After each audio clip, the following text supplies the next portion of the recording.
আব্বু আসসালামু আলাইকুম। আব্বু আসসালামু আলাইকুম। আলহামদুলিল্লাহ, সকাল থেকে এখন নির্বাচনের পরিবেশ ভালো আছে। শিক্ষার্থীরা দলে দলে আসছেন।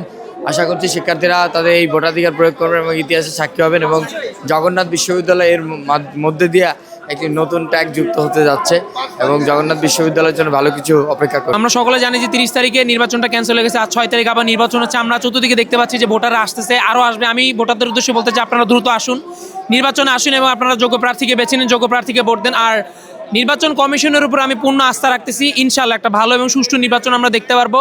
আর প্রার্থী হিসাবে আমি বিশ্বাস রাখি, বাকিটা আল্লাহর হাতে। আল্লাহ যদি চায় আমি নির্বাচিত হব, অরেঞ্জ নির্বাচিত হব না, এটুকুই।